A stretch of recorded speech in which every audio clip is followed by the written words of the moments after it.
Hey guys, good afternoon. It's Monday, July 29. Ang agenda natin for today is I think I'm gonna make a video kung ano yung kinakain ko lagi.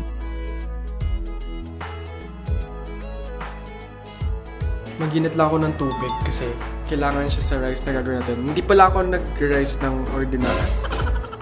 Basta ang rice na kinakain ko is yung shirataki rice.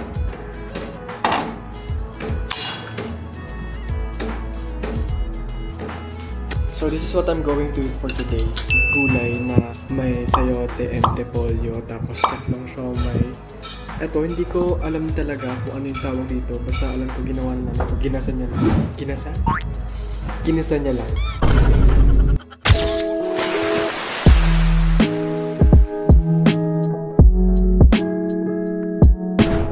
Hey guys, good afternoon. It's Monday, July 29. It's 1:50. Late na ako nagising kanina kasi napuwit ako kagabi. 4 AM na ata ako nakatulog kasi nag-live ako sa TikTok. Ang agenda natin for today is I think I'm gonna make a video kung ano yung kinakain ko lagi. Feeling ko magiging realistic tong what I eat in a day talaga na to kasi hindi ko alam kung nakapag-grocery na talaga sa baba. I mean, nakapag-grocery na pala kami nung nakaraan pero I don't think na enough yun for the whole day. So, gagawa tayo ng paraan and siguro gusto ko rin kayo ipakita kung anong ginagawa ko dito ngayon. So, ayun, hindi talaga ako makain ng breakfast and hindi ako morning person talaga. And I think medyo gutom na din ako ngayon and magtutuna. So, it's gonna be our first meal of the day. So, tara, let's make pagkain.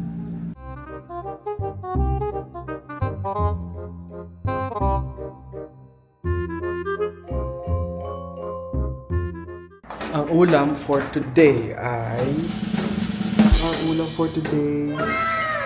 maginit lang ako ng tubig kasi kailangan siya sa rice na gagawin natin. Hindi pala ako nag-rice ng ordinary.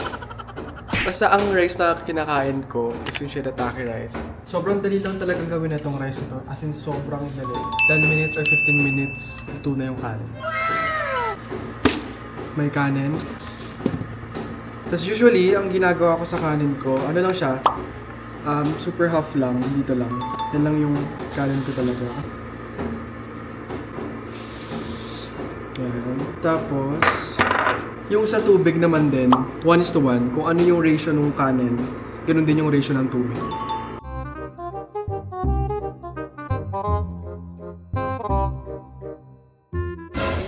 Ay, mainit na kanin, mainit na tubig.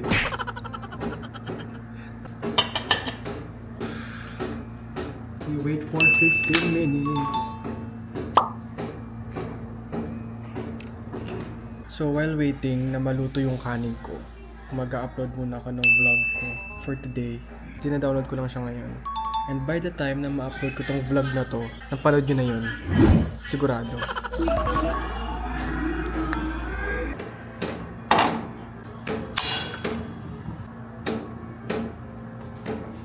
So this is what I'm going to eat for today. Gulay na may sayote and repolyo, tapos tatlong siomay. Eto, hindi ko alam talaga kung ano yung tawag dito. Basta alam ko ginawa na lang. Ginasa niya lang. Ginasa? Ginasa niya lang. Eto, so, let's eat! And syempre, as an iPad kid, hindi talaga ako nakakain kung walang pinapanood. So, manonood tayo. Actually, pag mga ganitong moment, ang wina-watch ko lang talaga yung mga favorite vloggers ko. Or minsan kapag may time ako, nanonood ako ng series. Pero ngayon, I don't feel like watching series. So, manonood tayo ng vlogs.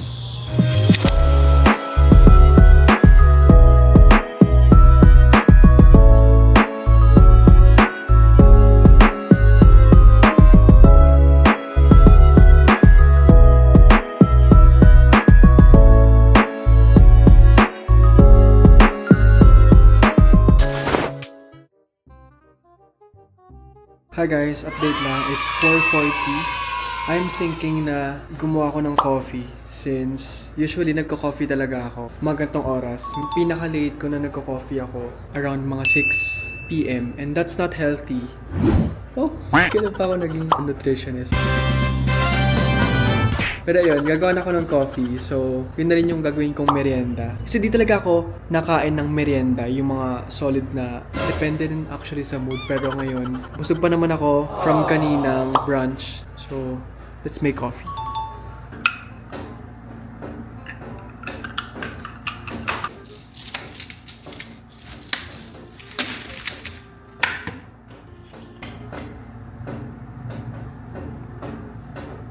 So for the coffee na ginagawa ko, these days kasi ayoko na lang masyadong sweet na coffee. Mas more ano na ako, bitter taste. Konting sweetness. Mahina ko. Hay ka muna. Lagyan ko lang siya ng konting condense. Ito na yung coffee na natin. It's ready. Hindi niya nakikita yung paglagay ko ng yelo. Ganyan talaga ako mag-yelo. Madami talaga ako mag-yelo. This is so good. Itong brand na itong outside. This is so good. Ito rin yung ginagamit ng mga baristas. Gusto ko lagi ng mas madami yung oat milk kaysa sa coffee.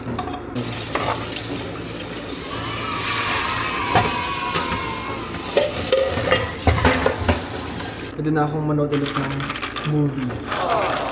So this is gonna be our merienda for today.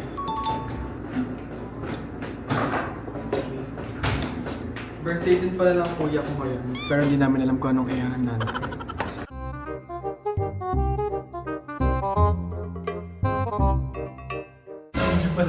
Let's taste itong coffee.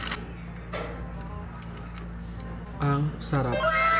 Yung lagi ko kasi in-order sa Starbucks is yung barista's drink. Tapos lagi ko lang pinapasa oat milk. Pero, I think I can do it dito. Kung mahilig kayo sa matapang na coffee and may hint ng sweetness kahit papaano, you should try it. Ang ginagawa ko nito, depende sa strong ng coffee talaga. Pero ako, I usually put 2 spoons sa baso. Tapos, nagdalag. Nalagyan ko lang siya ng brown sugar para mas healthy. And then oat milk, and then konting condense. Sobrang sarap guys, promise. So yun, chill lang ako dito sa sofa, and I'll update you guys later kung anong kakainin natin. Okay?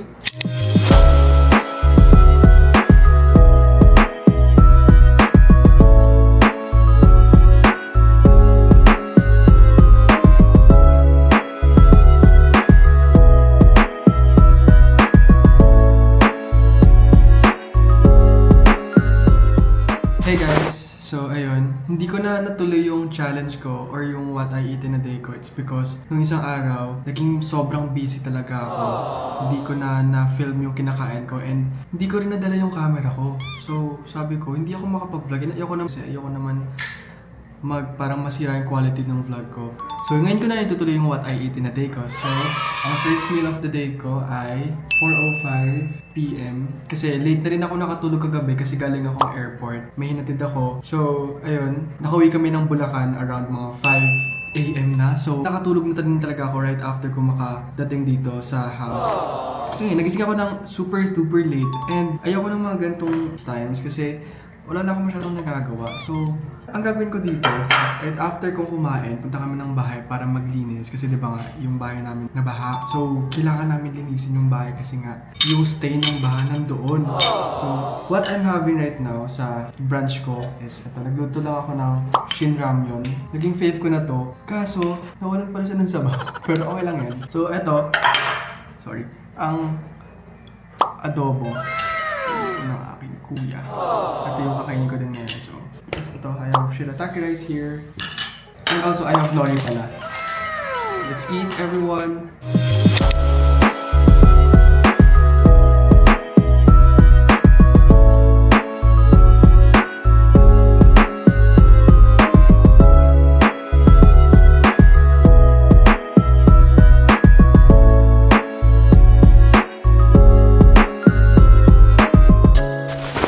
Wala pang 10 minutes or 5 minutes. Maubos na yung pagkain ko. Feeling ko kailangan ko na din bilisan kasi magagabi na any moment. Maglinis pa kami ng bahay sa akin. It's done. So, I'll bring you guys along with me later sa ganap ko. Well, papakita ko na kung anong kinakain ko. Okay? Hey guys, ayun, dito na ako sa kotse and bumaba lang si kuya kasi nagpabili lang ako ng coffee para naman kahit paano magising-gising ako. Kasi sobrang sakit ng ulo ko, ano oras na ako nagising. So I think I need coffee, lalo may gagawin din kami sa bahay. Ito na lang din yung imemerienda ko kahit kakatapos ko lang kumain. Ay, ang oras na pala ay 4:42. So update ko kay Grace mamaya, okay? This one is for my mom. Ito. Sakto. Go-to ko lagi sa Pick Up Coffee. Iced Spanish Latte.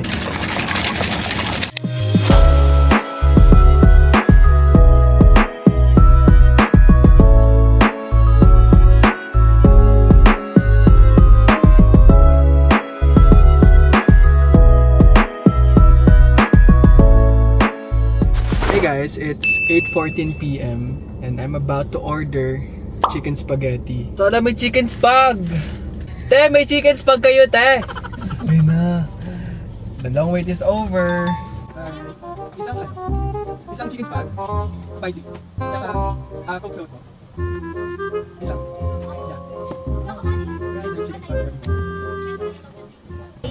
Float na lang po. Okay. Okay lang. Yeah.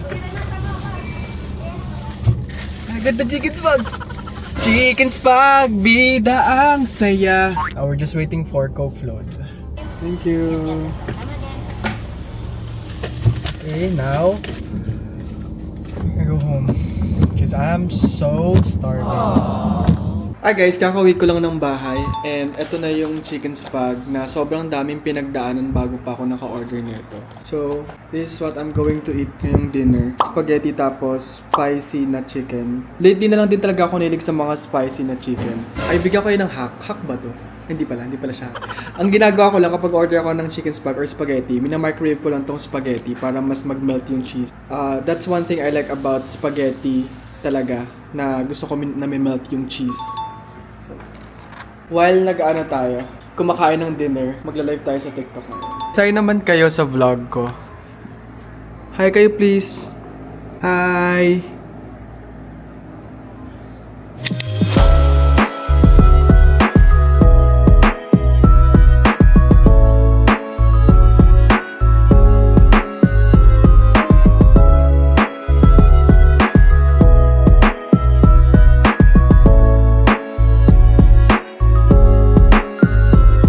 Hi guys, I'm done. And ito na lang yung natira. Lagi ko itong inuuli sa sa leg part. Kumakain ba yung cartilage? Ako kumakain ako ng cartilage. This is actually my favorite. Kahit sa lahat ng chicken. Like mapa-adobo man yan, like kahit anong luto. This is my fave. Last bite! Thank you, Lord. Grabe, ang bilis ko talaga kumain. Yung tipong ang tagal mong pinrepare yung pagkain, ang tagal mong hintay yung pagkain, tapos kapag kakain ka, wala pang 10 minutes, ubos na agad. That's me. Hi guys, update lang. It's 10:12 p.m. and I think para mag-wrap itong what I eat in a day ko, siguro I'll make yung drink ko palagi. Kasi naging routine ko na talaga siya. Actually guys, ewan ko itong vlog na to kung mahaba siya or hindi. Kasi lahat naman ng pinakita ko sa inyo na day na kumakain ako, yun yung pinaka-realistic na what I eat in a day ko. Hindi ako healthy kumain. Pero as much as possible, gusto ko maging healthy. Pero paano? So ayun, to wrap up yung lahat ng kinain ko ngayong araw, magtitimpla ako ng beauty milk na strawberry na yun talaga yung pinaka the best na iniinom ko as of the moment. Sabi nila, nakaka-glow daw siya, pero I think I'm not after sa effect niya. As in, gusto ko lang din talaga siyang iniinom on a daily basis. Then, gawa tayo ng beauty milk ko na drink. Let's go. So, I got here my beauty milk. Sabi ko nga sa inyo, yun lang talaga yung kinakain ko. Minsan, hindi pa nga kumakain sa isang araw. Minsan naman din, isang beses lang kumakain sa isang araw. So, I think, yun lang yung magiging output netong vlog na to, like literal na what I eat in a day na unhealthy. Ito, lagi kong ininom yung beauty milk kapag feeling ko gusto ko ng something sweet to drink na hindi nakaka-guilty inumin. So, perfect na perfect to para sa mga nagda-diet and conscious sa mga tinitake nila. Hindi siya sponsored guys. Sadyang iniinom ko na to for like months now. Minsan nga kapag kumakain ako, pilit pa eh. Or hindi talaga ako yung tao na makain kapag gabi, yung ma-midnight snack. Kasi feeling ko kapag nag-midnight snack ako, lahat ng pinaghirapan ko para hindi maging malaki yung tiyan ko, mawawala. Sobrang sarap talaga as in. Let's get some ice para mas masarap. Sobrang kalat ng likod namin. Palis na rin naman kami dito. In the days. Ano?